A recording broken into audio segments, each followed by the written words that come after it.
It's episode 9 of the Belleville Sens podcast on the Belleville Sens Entertainment Network. Happy New Year, Belleville Sens fans. Sens with a pretty good finish to 2023. We'll recap the last handful of games of the calendar year for you, and we'll get you set for the first stretch of games of 2024. All three of them against the Manitoba Moose, the AHL affiliate of the Winnipeg Jets, and the Sens will hit the road to Manitoba here this week and then welcome the Moose for one of just 3 home games this month next week. David Foote and Brock Ormond here with you. We'll hear this episode from now general manager, no longer interim general manager and president of hockey operations of the Ottawa Senators, Steve Staios. He'll be our feature guest, replaying a chat with him from last week. And again, we'll get you all caught up on the latest news, notes, and info surrounding your favorite American Hockey League club. Before we get going, don't forget to subscribe to the show wherever you're listening. Toss us a rating and a review, and make sure to not miss an episode. What's going on, Brock? Happy New Year. Same to you, David. Nice to be back in the booth and chatting all things Belleville Sens. They're on a pretty good roll as of late. Ended 2023 with 4 straight victories, and 3 of them over a big-time opponent in the Toronto Marlies. So that's always a good news item to talk about. And now they go to Manitoba with some newfound confidence. And the farm team, the Winnipeg Jets, the Manitoba Moose, a team that's already taken 1 victory away from Belleville this year at the CAA Arena. So very excited to see what this Belleville Sens team can do in 2024, currently sitting 3rd in the AHL's North Division. Yeah, the highest they've been, I think, since the first month or so of the season, jumping over the Toronto Marlies thanks to those 3 victories that you mentioned. Let's recap that action that ended the calendar year, and just a note that if you hear a little bit of action in behind us, it's because our open practice is underway. A bunch of Sens fans here watching the boys go through their paces before hitting the road, so you'll hear a little bit of that ambient sound over the course of the recording of this episode. You mentioned 4 wins in a row to finish the year. Before that, a 5-1 loss to Wilkes-Barre Scranton here at home. We maybe don't need to get too much into that game on December 21st. Let's just focus on the positives, and that is, again, the fact that Belleville has won 4 in a row, 3 of them against the Toronto Marlies. They pick up another win on Boxing Day, which seems to almost be easy at this point. Before we drill down into some specifics, Brock, what do you think has been making the difference for Belleville over this recent stretch as compared to maybe a couple weeks ago? Well, some stability is the key right there, and guys like Roby Yarventi in the lineup and consistently putting up points, which is what you need at this stage of the year. And the Belleville Sens just keep finding a way, and that's the big thing, especially against the Toronto Marlies. Team that has always been a thorn in Belleville's side. They always get great crowds here at CAA Arena. Ditto down in Toronto. And especially that Boxing Day win. That was something special, being at the Scotiabank Arena, home of the Toronto Maple Leafs, and taking away big victory. But that's the thing, is the key to winning is the stability and also good paying attention to detail.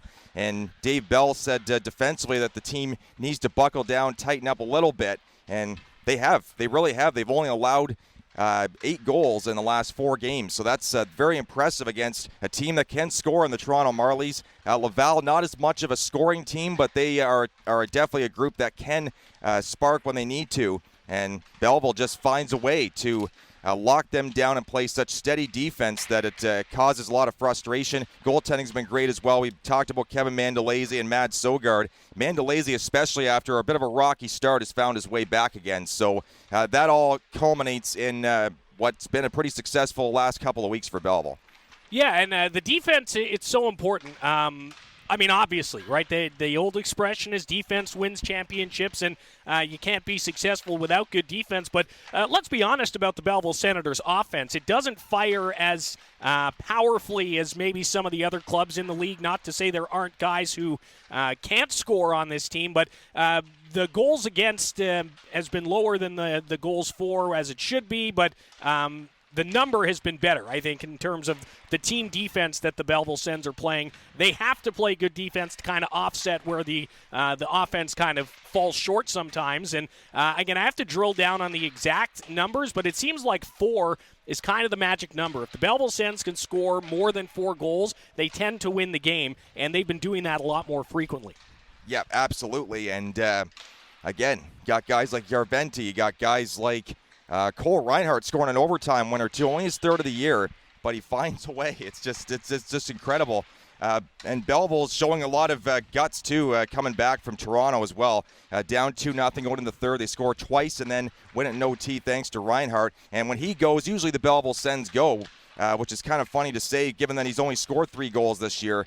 But it's just all the other intangibles that come with it, the penalty killing, the defensive stick work, and just being a good teammate. And that's everything that comes together to make a great player. So you got guys like him that can contribute. Igor Sokolov's finding his way, and they're doing this all without Angus Crookshank, too, who is up in Ottawa playing for the NHL Senators, which is very impressive considering he was their team's leading scorer going into his stint up at Ottawa. So it's all about next man up, and Coach Bell's talked about that the whole year. He's got to be next man up, treat it like any other game, and you'll be successful. And Belleville definitely has gotten contributions from all the way through the lineup, which has been basically the key to their success. Yeah, you mentioned Roby Arventi on another point streak. Matt Highmore has been chipping in pretty regularly now. Garrett Pilon has overtaken Angus Crookshank atop the team scoring lead along with Max Gannett. So the offense is coming. It's been a little bit of a slow build, but it's getting there. And coupled with that strong defense that the Senators have been playing all season long, that is why we're seeing these results of late. Again, a loss to Wilkes-Barre Scranton on December 21st, and then a 4-3 win against the Toronto Marlies here in Belleville. Tyler Boucher scoring his first pro goal. That's a story that's been relatively quiet. The fact that he's worked his way back and is now playing consistently and starting to contribute a little bit. Belleville then heading to Toronto on Boxing Day. We mentioned the Boxing Day Classic. Sens are now 5-1 on Boxing Day in the big rink in Toronto and just continue to spoil the holiday for their provincial rivals. They come back here on December 28th. They beat Laval 4-1 in a pretty well full team effort. There wasn't much to sniff poorly about in that win. And then a little bit of a tighter, comeback affair in Toronto to round out the new year, a 3-2 win, as you mentioned, with Cole Reinhardt picking up the overtime winning goal after the Sens tied the game with a couple of goals in the 3rd period. So I think the one thing we're learning about this team, and that's being kind of solidified from our early season thoughts, is just the no-quitness, if you want to put it that way, the effort level, the compete, the mindset that this group brings every night. I mean, they go down 2-0 early to a team like the Toronto Marlies on the road, and it doesn't seem to faze them. They come back in the 3rd period, they win the game. And these are experiences that I think your team needs to go through when we talk about development and making players better and stronger mentally. It's all going to pay dividends down the road, and even more so when you can weather those storms and pick up victories. Yeah, that's right. And Dave Bell has now started to finally put the system he wants in place as a head coach, too, after taking over for Troy Mann late last season. And that, I think, has paid much bigger dividends than most people realize, because it's tough when you switch coaches. Sometimes you get that, as they say, new coach boost or bump that comes with a new guy coming in. And Bell did a good job in getting his team to 500 by the end of last season. But now, as the calendar turns over to 2024, you can really start to see what he has wanted to put in place. It's starting to bear fruit now. And that's been the big difference as to why Belleville is sitting in a good spot right now in the North Division, but still very much jam-packed. So Belleville can't afford to rest on its laurels and can't get complacent, because it's going to be a tight finish for sure in the next couple of months. But, yeah, that's absolutely the case is how the teams come together. Full team effort, Dave Bell said on Thursday as well, against the Laval Rockets. So it's you need those kinds of games. You need everybody just buying in and pulling out all the stops to win, and Belleville's certainly done that. And they've done it, well, I won't say fairly comfortably every game, because they had to come back against Toronto. It was a tight game against the Marlies on the Friday before Christmas. But it just seems like it's come a little bit easier to them now that they're finding their way to come through as a full team unit, which is very key and what you need going down the stretch drive into some pretty important games here. Yeah, let's look at the standings here, and then we'll take a break, and then we'll hear from Steve Staios, the now general manager of the Ottawa Senators and president of Hockey Ops. He was the interim GM when he chatted with us last week. You mentioned how tight they are, and the North Division always is, and the Belleville Sens are right in the middle of the pack right now in third place. Again, a reminder, the top 5 teams of 7 make the playoffs. 4 and 5 play a best-of-3 series. 1, 2, 3 move on to the official first round of the playoffs. Number 1 will meet the winner of that 4-5 series, and then 2 and 3 will play each other. So to pull the old, if the playoffs started today, which is, there's still 40-plus games left, but Belleville would play the Syracuse Crunch in round number 1 if the playoffs started today. But here's how the North Division standings look. Cleveland well atop at 43 points. Again, only 11 points ahead of Belleville, so you can see that that gap can shrink pretty quickly, though Belleville doesn't have any head-to-head games with the Monsters left. Syracuse in second place. They are at 36 points, so 7 points back of first place. And then you've got Belleville at 32 points, so only 4 points. 2 victories against Syracuse would put you even with them, and we've got a bunch of games with the Crunch coming up next month. So Belleville in third with 32 points. Toronto and Rochester fourth and fifth. They each have 31 points. Toronto ahead on their points percentage. Laval has jumped out of the basement. They are in sixth with 27 points. And the Utica Comets are now in seventh place in the division with 24 points. So, again, it's from top to bottom, 43 points at the top, 24 points at the bottom, and then everybody in the middle there is between 36 and 27 points. It's going to be tight, and we're starting to get into more of those divisional games more frequently, and the points are just so important. And even looking back to the games last week, Brock, that's why it's so crucial not to go to overtime with Toronto for a couple of games, to put a pretty good beat down on Laval and just pick up these points inside the North Division. Yeah, that's right. And yeah, it does kind of hurt to leave a point on the table for Toronto to snatch. But, again, 2 points is 2 points. It's a win, and they'll take, especially in comeback fashion, too, which is very exciting for the fans that were down there. I know you said there was a bus, at least one, maybe 2 busloads of Belleville Sens fans down at the Coca-Cola Coliseum to watch them play the Marlies. And that's a nice little feather in the cap for them, because it's incredible to think of what they could do when they set their mind to really pushing back against the Marlies, because they're a tough team. And Belleville just seems to have had their way with them, really. Only one loss, and it came in a shootout back in October. So that's the kind of thing you need. You need to take those big points, which they have from teams like Toronto and Laval, the rivals that always cause you so much trouble. Same thing with Rochester and Syracuse all the way down the line. So definitely points against the division is crucial. They're out of the division next weekend, this coming weekend, I should say. But still, points are no less valuable, that's for sure. Yeah, it's like 9 straight games against Canadian teams, Toronto, Laval, and Manitoba, where the Senators will head this weekend. We'll take a break. We'll talk a little bit more about the upcoming games against the Moose when we come back to the program. But right after this commercial, we'll hear from the now GM and president of hockey operations for the Ottawa Senators, Steve Staios, will join us on Episode 9 of the Belleville Sens podcast. Stay with us on the Belleville Sens Entertainment Network. Back in a sec.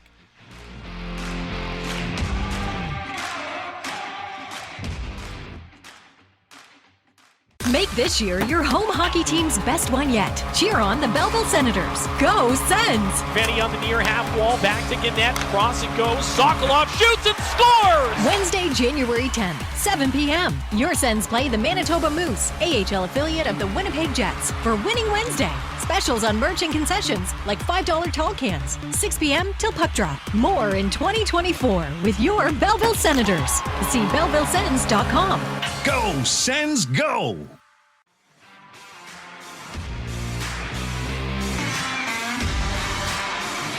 Back on episode number 9 of Season 2 of the Belleville Sens podcast. David Foote, Brock Ormond here. We just spent about 15 minutes or so breaking down the last 4 or 5 games of the calendar year. The Sens picking up 4 consecutive wins to wave goodbye to 2023. We'll tee up the start of 2024. in just a little bit, with Belleville headed to Winnipeg to take on the Manitoba Moose this weekend. But before that, we're going to hear from the now non-interim, the now general manager of the Ottawa Senators and president of hockey operations. Steve Staios was here at CAA Arena last week to see the AHL club in action, and he was more than generous to take a little bit of time to sit down with us here and fill in intermission. But we want to make sure Sens fans have as many opportunities as possible to hear from the guy who's basically running the show right now, and we want to play this interview for you here in a moment or two.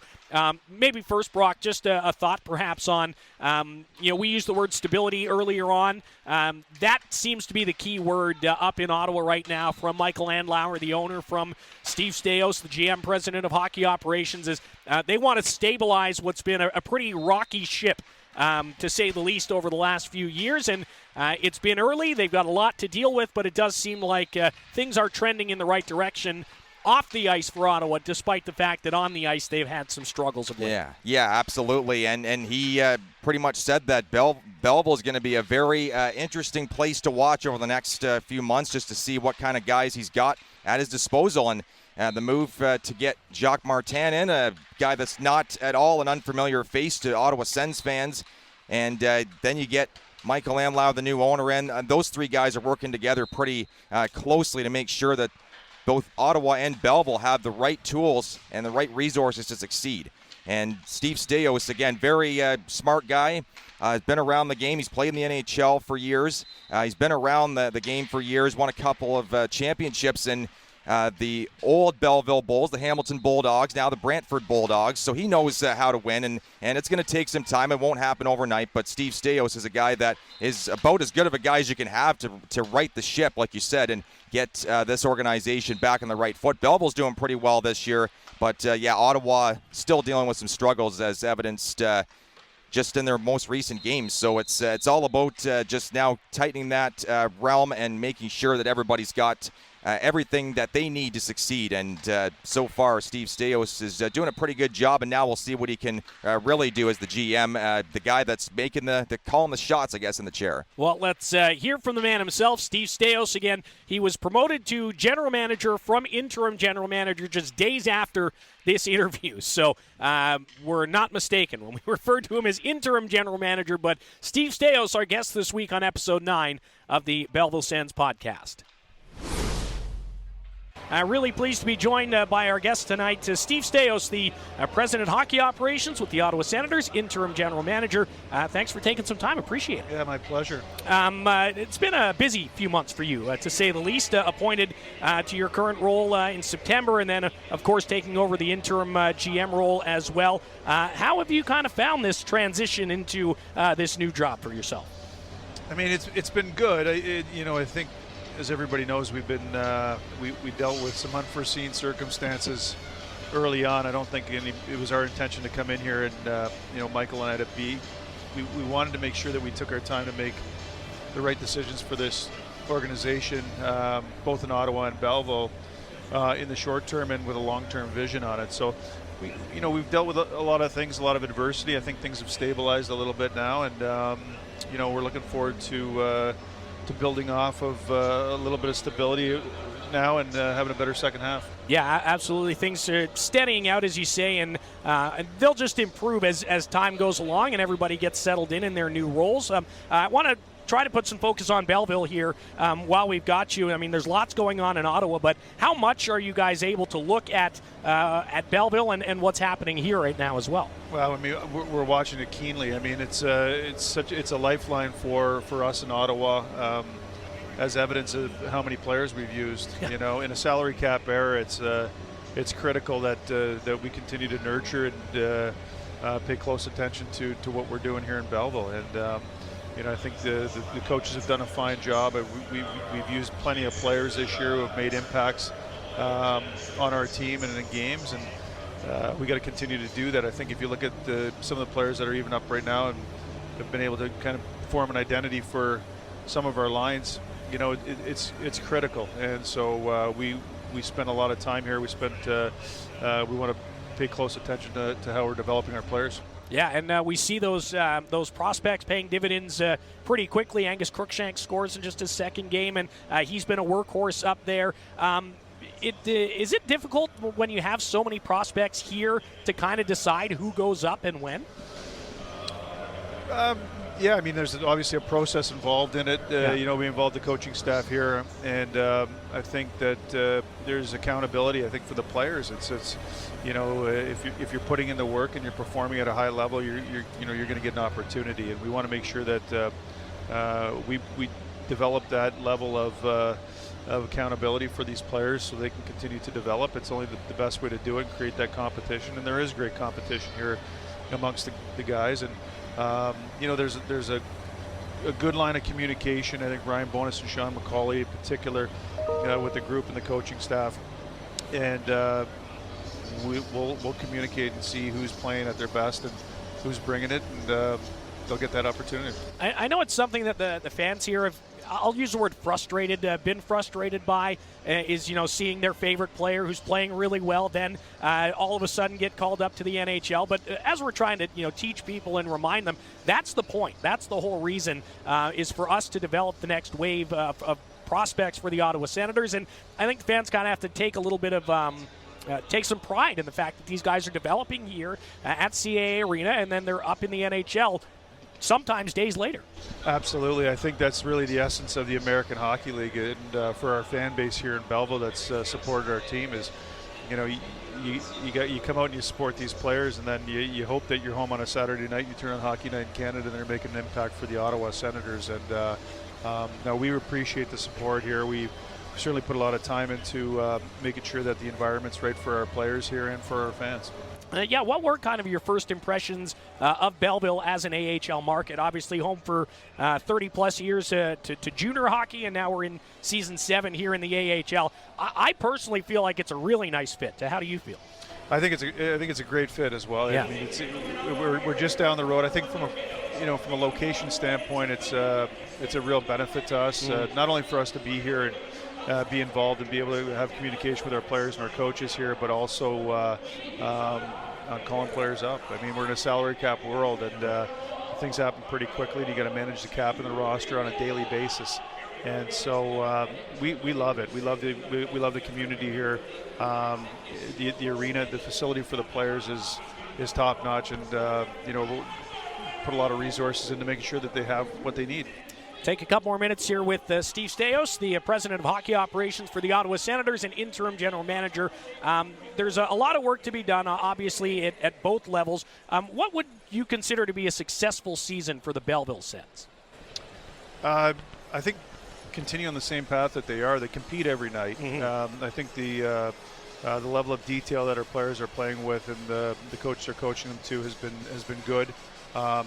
As evidence of the players that come up when they do get a chance in the National Hockey League are able to adapt quickly and be impactful for us. So continue along the same path. It's the American Hockey League. It's a wonderful league, and the competition is very, very high, as some of our young players that come out of junior and college find out quickly. But we want to continue to develop players here and make sure that we have the option of a number of players to continue to bring up. But I think they're on a great path. We love the community here, and looking for them to continue to compete. We'd love to see them go on a playoff run. I think that type of experience is really good for our players and for our fans. Yeah, and especially when there hasn't been a whole lot here, and obviously in Ottawa, and when you want to make that next jump. I've talked in the past about the trickle-up effect that winning at the AHL can have at the NHL level, and I think that's what we're hoping for, obviously, here. Yeah, I mean, and there's a fine balance. I can understand the fans' frustration because we want to bring in good veteran players. We want to balance that out with giving the young players an opportunity at this level, but we want to make sure that they earn it. So I think especially coaching at this level is probably the most challenging. I think David Bell, the coaching staff, gets prepared for a weekend, and we call him on Thursday, and we take 2 or 3 other players. Yeah. And so you can but that's why the league's so wonderful. Yeah. It really is. I mean, it's and each team deals with it, and each fan base deals with it. But certainly there's great reward for everybody. There is, and we've seen 4 players make their NHL debuts already from Belleville to Ottawa this season. Perhaps more to come. Certainly lots more back and forth as we continue to support the parent club on their journey towards a playoff spot if they can turn things around the second half. Steve Staios is the president of hockey operations, interim general manager of the Ottawa Senators. Really appreciate the time. Thank you so much. My pleasure. So there's Ottawa Senators President, Hockey Operations, and General Manager Steve Staios. Again, that was from last week when he was here at CAA Arena before being named the General Manager and having the interim tag removed. A couple things I think that stood out for me in that conversation, Brock. One, the importance that the club is putting on development in the American Hockey League, something that has been a priority for the last couple seasons, but obviously we'll see a renewed focus on that. And then I think just the positivity around Belleville itself as the home for this team, as the development hub for this team, and just as a good market for AHL hockey. Yeah, and Steve Staios definitely has pretty much said it in that interview. It's a lifeline for the NHL club, and not just on the ice, but off the ice as well, and building connections between each team. And again, Dave Bell has got his guys, been preaching to the guys too from down there, saying it's got to be a whole big brand. You got to come together. On the ice, off the ice, pay attention to detail and practice in the community, and do everything like that. And Steve Staios has kind of instilled that environment and that mentality in them, which is only going to grow once they get back to full stability, when Staios gets used to the job. And definitely he said a good long run this season will definitely be only a bigger feather in the cap to build on. And he's one, like we say, one of the smarter hockey minds in this organization. So when he gets his plan in place and gets everybody on the straight and narrow to try and turn at least the Ottawa Senators around and keep the Belleville Senators on the same pace that they are, then it'll be a really good thing, and it can only mean just the best, really, for this organization, and definitely making sure that Belleville stays here. He's got that same idea that Michael Andlauer has. He wants to invest in Belleville. He wants this to be a true, affiliate and a true stream or pipeline, like he said, to the Ottawa Senators, which it has been so far. I think we mentioned one of the last podcasts about 40 or so former Ottawa Senators that came through Belleville, and many of them former members of the organization, period, as well, that are in places like Tampa Bay and Arizona and Toronto and all that. So it's great success, and Steve Staios in as the permanent GM now, not just the interim anymore, but the permanent full-time GM is going to be a big coup for this team and this organization. And also in removing the interim tag, the Senators hiring Dave Poulin from TSN to work underneath Steve Staios. Now, he's a guy who ran the Toronto Marlies for about 5 seasons and obviously has some ties, some connection to the AHL, and will be kind of a shoulder to lean on in terms of player development and scouting and things like that. But there is a lot to figure out in Ottawa, but I think that could pay some pretty strong dividends for us here in Belleville as well. Yeah, and Dave Poulin, another guy with NHL experience, and yeah, he's a guy that, as an older guy, been around the game even longer than Staios has. He can come in and really offer that stability. Again, there's that word, and be the type of guy that other guys in the organization can go to and lean on, much like a Jacques Martin or a Dave Bell. And certainly you like having newer, younger people with fresh ideas and someone that can reinvigorate a team, but it doesn't hurt to have that veteran experience as well that is stable and someone that you can lean on when things maybe do go tough, because it's not sunshine and rainbows all the time in professional hockey, as we know. So it's Dave Poulin, former Boston Bruin, Philadelphia Flyer, among many other teams. Definitely a big get too, especially from his job at TSN, which kept him out there in the public eye a lot more too. So very helpful, and the Ottawa Senators and Belleville Sens both look like an organization that is going to be on the rise. Yeah, on the upswing for sure. off the ice, certainly on the upswing. On the ice are the Belleville Sens. They've won 4 straight and will head to Manitoba this week to take on the Moose for a couple of games. We will preview those when we return to episode 9 of season 2 of the Belleville Sens podcast. Stay with us on the Belleville Sens Entertainment Network.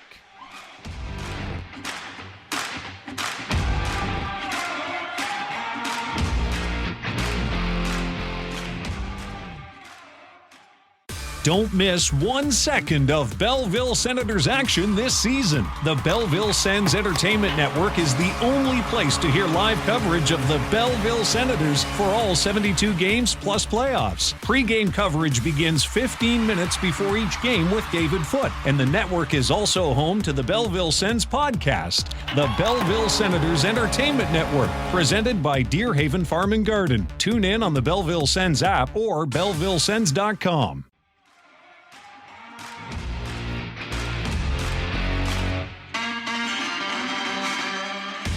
Belleville Senators are set to hit the air.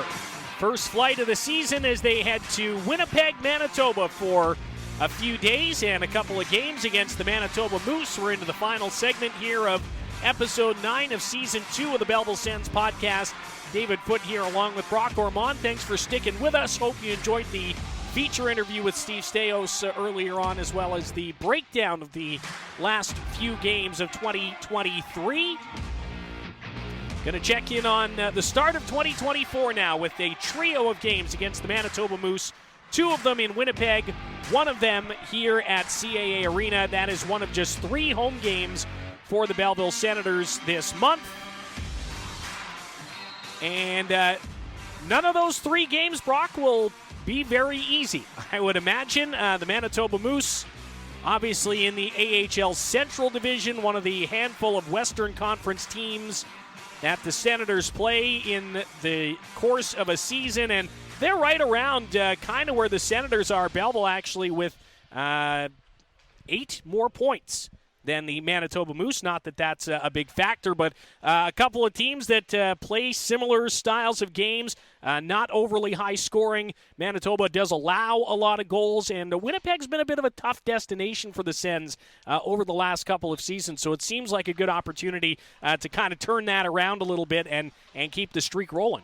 Yeah, and playing at the Jets Arena, Canada Life Center, yeah, like I said, it's always neat to see Belleville travel to not necessarily new destinations, but a destination like Manitoba, where it's cold, it's windy, but it's good hockey, and the Manitoba Moose have always put themselves up against the Belleville Sens and posed a solid threat, which is what Belleville needs. They want to have a team that can push the pace against them and force Belleville to find a way to come through and get around it and put the Manitoba Moose on ice, so to speak. And they've got a couple of top scorers too, and Brad Lambert, who's one of the Jets' prime prospects, he and Nikita Chibrikov tied for the team lead in points with 23.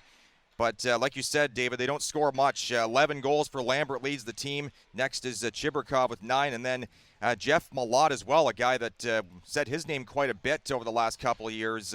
Former GOJHL All-Star. He comes in and sits third and tied for third in team scoring with defenseman Kyle Capobianco. So a decent attack up front. Then they got Chaz Lucius, another top prospect for the Jets. Dominic Toninato, CJ Cease, a couple of good veteran presence guys. Axel Janssen Fialbi, former Hershey Bear. And goaltending-wise, they're pretty well set, which is the thing that I think Belleville will have to find a way to just put holes in goalies like Colin Delia and Thomas Milic, who was the World Junior star in 2023 in Halifax, winning a gold medal there. So again, it's not, like you said, not an easy game. It never is in the AHL. And Manitoba is owning home ice. They got the advantage of sleeping in their own beds, coming to the rink only a couple hours early. Belleville's got to travel a couple days ahead of time in order to fly to get there and then get a chance to play on the ice and practice. So the advantage is distinctly against Belleville, but the Sens definitely have been through this before, and they can find a way to pull out victories. Yeah, and this is, the same old story really for the Manitoba Moose, just given their geography. They basically play a handful of home games all in a row, and then they'll hit the road for a couple of weeks, and then they lose that home ice advantage for maybe longer than most teams do. But, for whatever reason at Canada Life Place, it's a tough building to play in. I don't know if it's that air of the NHL kind of hanging over you because, like you said, it's the home of the Winnipeg Jets or what it is. But Manitoba really does defend home ice. They get pretty good crowds for the American Hockey League. They always have. That was one of the main reasons why the Winnipeg Jets came back at the NHL level. And, regardless of how the team is doing in the standings, you never really know which Manitoba team is going to show up and then what impact the fans and the atmosphere at Canada Life Center might make. That's right, and Winnipeg hockey fans are outstanding. They support their team at multiple levels of hockey, in particular the Jets and the Moose. And it's very similar to that of the Toronto Marlies too, with playing in the same city, not necessarily the same building all the time, but the same city as the Toronto Maple Leafs. And there is that air of the NHL guys are right there down the road or right there in the same home as me. So. What are they going to look at? Got to impress every single game you're out there, and certainly guys have. And Winnipeg, or rather Manitoba, is also a very well-coached team too. So that's the kind of thing that Belleville will have to try and penetrate through the system and poke holes in Manitoba's structure, which is the biggest thing. And that's how they beat Belleville back in November, was the clear structure and really holding Belleville down, just pinning them to the ice until the Sens finally got 2 goals later on. So that's the key thing. Belleville needs to get off to fast starts. And I know it doesn't always matter how you start, it's how you finish. But Belleville definitely can't afford to get behind by a couple goals against that team, because if they do, it's going to be pretty well lights out.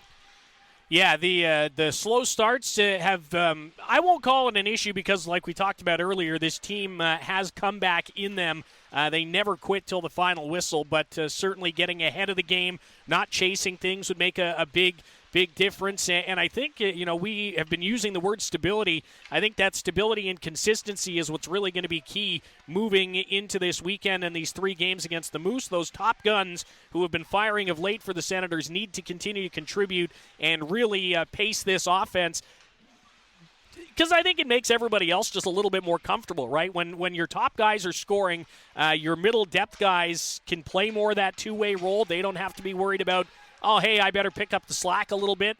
They can be supplementary as they're kind of meant to be. And I think, when those top guys are clicking like they're supposed to, it just kind of takes a little bit of a weight off the entire group. Yeah, it's absolutely right. And you have to really build on that offense. And, if you can help it, you can't always come back every single game. But the guys that are here do have the ability to come back, and this group has shown that they can claw back into games when they're down and out. So just like they did against Toronto on Saturday. And that's a team that if they can beat the Toronto Marlies, who are always posing a huge threat, and beat them every game except one, and even that game they stole a point in, they can beat just about anybody. And the Manitoba Moose have always been a good team that pressures Belleville a lot. The Sens, though, have found a way to kind of match up with them. But now, like we said, it's all about getting off to strong starts and just not having to come back every single game, because that can kind of wear on you down the line, especially when you get into those months like March and April where you're really battling for positioning. All right, let's take a look at some of the statistical leaders as we head into the new year. Angus Cruikshank, who is still in Ottawa, Garrett Pilon and Max Gannett all tied for the team points lead at 21. Cruikshank still with the most goals at 10 for now. Max Gannett has 17 assists on the season. He's among the top scoring defensemen in the American Hockey League. Igor Sokolov with 5 power play goals. Cruikshank, Zacho Stopchuk, and Pilon with 1 shorthanded goal. Nicholas Montempallo continues to be the best defenseman statistically for the Senators at a +7 rating. Just outstanding stuff from the, I'll use the air quotes, rookie defenseman for Belleville. And Matt Sogard still atop the goaltending category, 6 wins, a 2.76 goals against, and a .914 save percentage. There were a handful of transactions, mostly just Yuri Smekel and Angus Cruikshank coming back and forth. both of them still in Ottawa. Jacob Larson is back from the NHL, and with everybody starting to get healthy, Matthew Boucher released from his PTO. Maybe just a quick thought on what he added for a couple of months in the 50 or so games last season, as we wish him all the best headed back to Trois-Rivières in the ECHL. Yeah, he was gritty. That's one word I can describe Matt Boucher. Gritty player, has a good touch around the net too, which maybe we didn't see a whole lot of here in the AHL. He showed a lot of good offensive skill in Trois-Rivières, but once you get to the AHL, definitely as a bottom six guy, you got to play that full 200-foot game, and Matt Boucher certainly did that to a T, and Dave Bell loved putting him out there in those tough shifts against top-line guys from opposing teams, which is exactly what you want to see when you got a group that already has the good top six and the team that can build offensively like that. But Matt Boucher did chip in a bit offensively. We're not going to say that he didn't help a little bit on the score sheet, but his game was mostly just grinding guys, wearing opposing defenses down, locking down the boards, playing tough, gritty hockey, and he filled those roles to a T, like I said. And so now it's down to one Boucher, and Tyler kind of can fill that same role too. He's a little more offensive in terms of putting up points in the AHL. At least that's what his ceiling or potential is. But yeah, Matt Boucher was a great teammate, great player, and certainly he'll definitely benefit from his AHL time back here in Belleville, a second stint, and going back to Trois-Rivières, Quebec. He'll certainly bring a lot of that AHL experience and veteran presence now, if you will, to the Lions again. And you always hate to lose a guy like that, but the good news when you're releasing PTOs is it means your regular guys are getting healthy. Like you mentioned, Tyler Boucher. Seems like Brendan Saulnier is not far off, which is outstanding news. And we saw Kyle Betts come back from injury last week. So things looking up on the injury front for the Senators as they get set to head to Winnipeg this weekend. It's Saturday, January 6th and Sunday, January 7th in Winnipeg. And again, 2 p.m. the start times there, maybe 3 p.m. Eastern Time. Stay tuned to the Belleville Sens social media for the correct start times for those games. I believe it is 3 p.m. Eastern Time. We will confirm. Sens return home on January 10th to welcome the Manitoba Moose. That's a winning Wednesday with beer and food specials before the game. Tickets for that one at BellevilleSens.com or Ticketmaster.ca. And then it's back to Toronto on Friday, January 12th, and back home against Toronto on January 14th for a Sunday fun day, 2 p.m. afternoon start against those Toronto Marlies. So lots to look forward to coming up this week for the Belleville Sens. And again, Brock, the keys to earning, let's say, 3 of 4 is probably the goal against Manitoba. Exactly. Yep. That's what the benchmark should be, and obviously getting the 3 wins would be big. But yeah, taking at least a couple of victories away from Manitoba will be big in these 3 games. Definitely that building is not easy to play in, but the Sens will find a way, and then getting back at home to play them so that by the 3rd game, they should have all their structure in place and know how to beat this Moose team. So basically it comes down to the structure is even, the systems are even. It's all down to just who can get that fortunate break, and Belleville certainly has the horses to do it with, so we'll see if they can pick up those much-needed points, and especially, too, against the Toronto Marlies. You can follow along with all the action on AHL TV and the Belleville Sens Entertainment Network as we look forward to bringing you these couple of games out in Central Canada as the Sens head out to Winnipeg. That'll do it for this week on the Belleville Sens podcast. Thanks again to General Manager Steve Staios for his time last week, and to you for listening. Thanks to Brock for riding shotgun as always, and we will leave you with our highlight of the week, which comes courtesy of Kevin Mandalese, a game-saving stop in Toronto on Boxing Day, and we hope for more of those to come over the next handful of games. David Foote, thanking you as always for listening. We'll talk to you next time on the Belleville Sens podcast. For Ellis, back up top, Kokkonen sends it across, final minute of the 3rd. Kokkonen again looking for that tip at the side of the net. Mandalese! What a save! And now fired down the ice and just wide. What an incredible stop by Mandalese. And Roby Arvetti beats out the icing and puts it in the empty net. And it's 4-2 Senators. What a save by Kevin Mandalese, leading to that empty netter as he robs Max Ellis right on the doorstep.